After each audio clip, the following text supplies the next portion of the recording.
So, what do you do as an author who has created a villain so powerful that you have no idea how he is going to be defeated in the story? Get him possessed by a black entity known as Black Zetsu and turn him into an even stronger villain, all the while giving him a sex change. Yeah. Kishimoto's logic at its finest, people.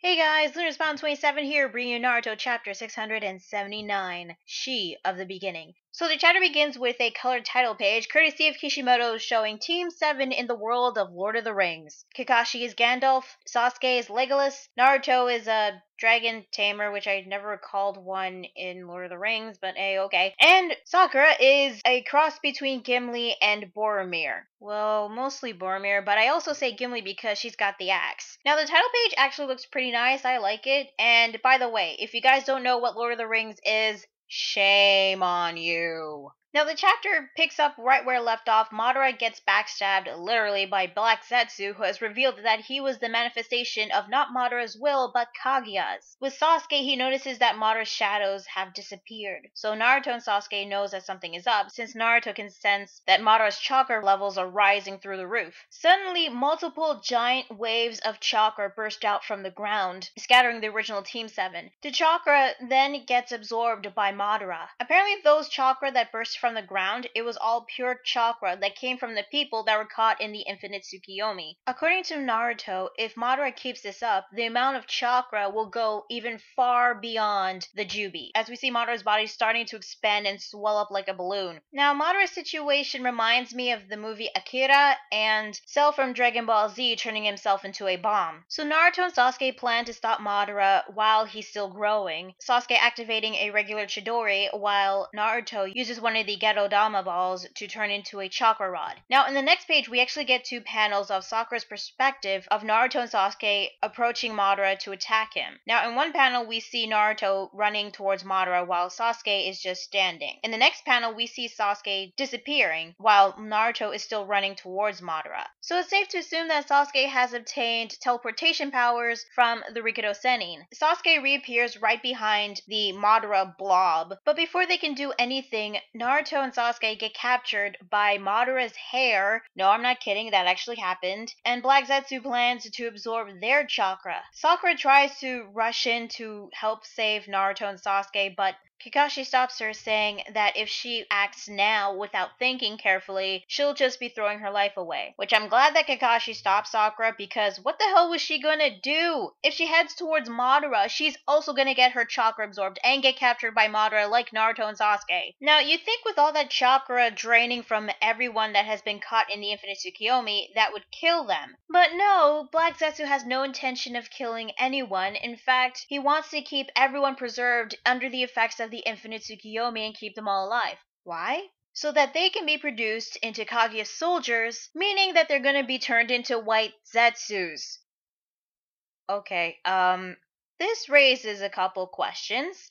Like, number one, why turn everyone into soldiers when there is nobody to fight against? Because everyone, and I mean everyone in the freaking world, has been caught in the Infinite Tsukiyomi, minus Team 7 and the previous Edo Tensei Hokages. But if those guys are taken care of, there's nobody left to fight. Maybe it's so that Kaguya can fully control them into loyal servants. That would have made a lot more sense, but according to this translation, it's soldiers. What is the freaking point of creating an army if there is nobody to fight? Is Kaguya so freaking power hungry that she wants to not only take over the world, but the entire universe?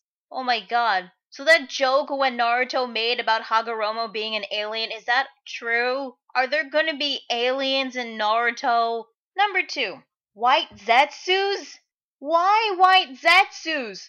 We've seen in this entire freaking war arc that White Zetsus aren't very capable in fighting. Now, unless these White Zetsus are going to be even stronger or a different variation of the original White Zetsus that we've seen before, that's understandable. Maybe these White Zetsus will obtain the same abilities from the people that they are possessing. Number 3, and this one I gotta call this out. Since when can White Zetsus be created by the Shinju? Last time I recall, White Zetsu was created by using Hashirama Senju's DNA. Here's a piece of the Naruto Wiki page as further proof. According to this page, he was the first artificial human created by Madara Uchiha using a living clone of Hashirama Senju and the demonic statue of the Outer Path, aka Geromazo. Madara implied that Yin Yang release was also involved in the creation of White Zetsu and his clone siblings. So the entire White Zetsu army was created by a combination of Hashirama's DNA, the Geromazo, and Yin Yang release. However, here in this chapter, once everyone has been completely taken over by the Infinite Tsukiyomi, those people will be just shells of their former selves, and what's left of them will be White Zetsus. Okay, the most logical explanation I can possibly think of is that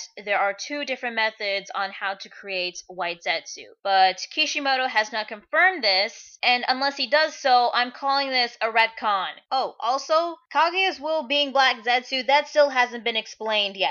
You know what, I've been going on long enough over the White Zetsu creation, I'm gonna move on. Now, Black Zetsu detaches itself from Obito and slowly take over Madara's body. We get a couple panels of Madara's swelled up face being constricted by Black Zetsu. It's kinda gruesome and kind of funny at the same time. I don't know why, it just is. Madara then swells up even more, taking in a whole lot more chakra. But according to Sasuke, since he's taking in too much, his body won't take much more of it. But no worries over there because Black Zetsu fully takes over Madara's body, who starts shrinking and transforms into a whole different being. An even more powerful being than Madara Uchiha himself. It's none other than the rabbit goddess Kaguya Utsuki. Okay, I wasn't expecting Kaguya to appear anytime soon, but I will admit her entrance was pretty cool. I think it will be even way cooler when the anime reaches to this point, but here's the thing. Madara got the shaft in this week's chapter. In one chapter, he has been completely taken over by Black Zetsu and has now been turned into the rabbit goddess. You know, if this is the last we're ever gonna see of Madara Uchiha, then Ramyaku Joten was right. Madara is now a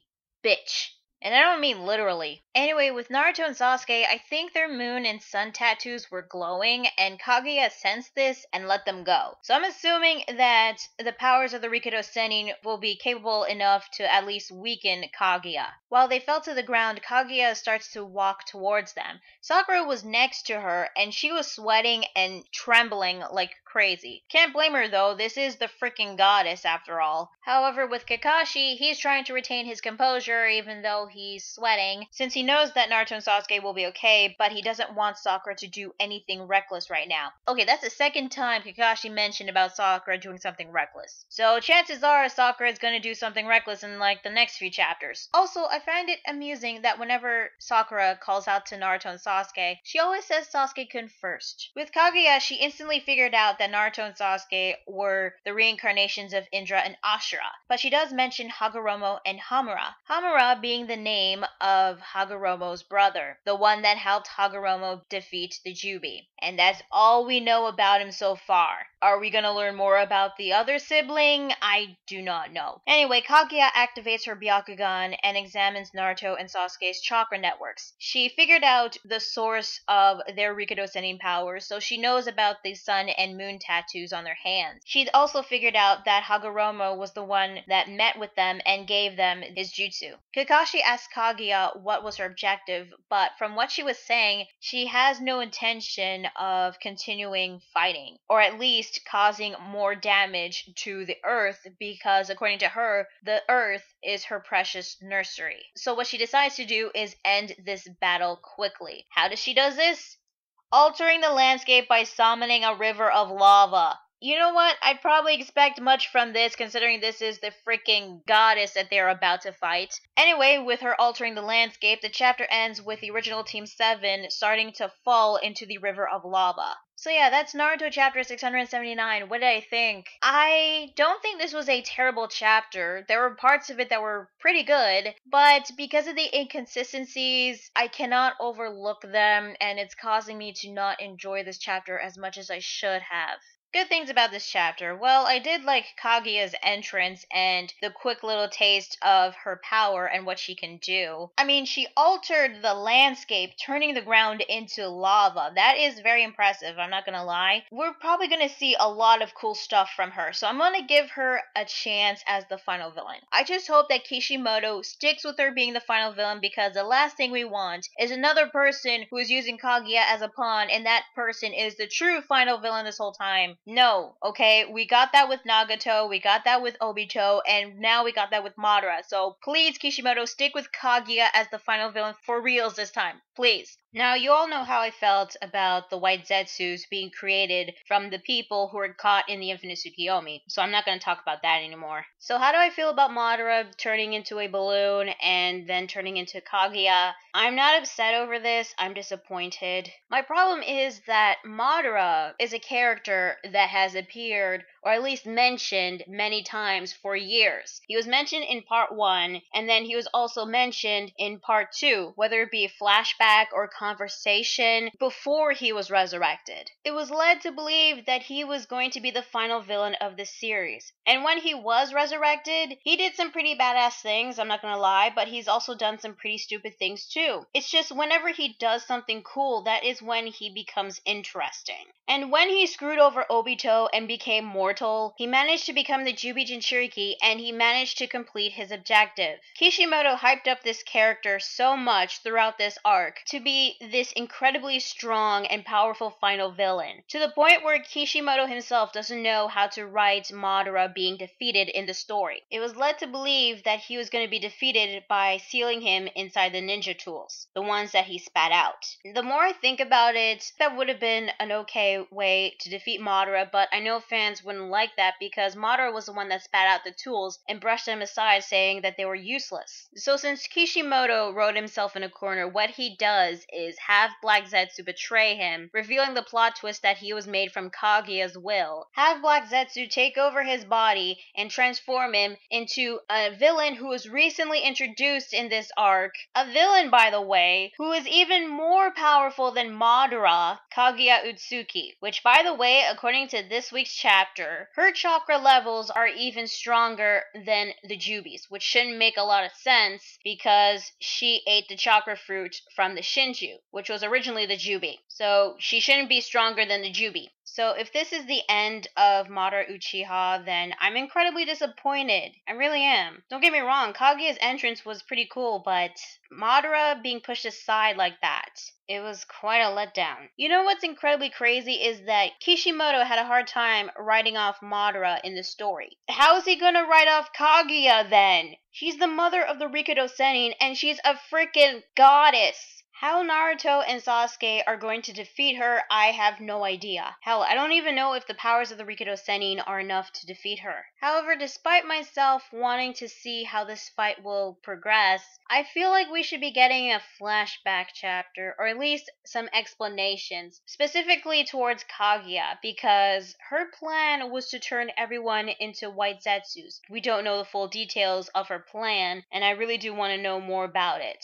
Also, I am interested in Kaguya's backstory, because there are a couple things we don't know a lot about her. We know that she might be a member of the Hyuga clan, considering she has the Byakugan, but there are a couple things that we don't know, like, for someone who was this all-powerful being, how did she die? Was it natural causes, or did someone actually manage to kill her? And it's not just Kaguya and her backstory. What needs to be explained is how Black Zetsu became Kaguya's will. That still hasn't been explained. Also, what needs to be explained is the method of creating White Zetsus, because it seems that there is more than one way to create them. So Kishimoto really needs to explain a couple of these things, because some of these don't make a lot of sense. So overall, I thought this chapter was okay. There were some good things about it, but there were a couple of inconsistencies that left me confused. And I really hope Kishimoto will give us at least a flashback on Kaguya's past, or at least an explanation on a couple of these things to clear up the confusion, because I can't fully enjoy this chapter with these inconsistencies. So yeah, tell me guys, what do you think of this week's chapter of Naruto? Did you like it? Did you hate it? What do you think of Kaguya? And any ideas on how Naruto and Sasuke are going to beat her? Let me know in the comments below. Be sure to like the video if you like it and subscribe to more videos, and be sure to check out my Facebook fan page and Google+. So yeah, there's Naruto chapter 679. I am looking forward to next chapter, but this chapter, I couldn't fully enjoy it. I'm going to respond 27, and I will see you guys later. Bye.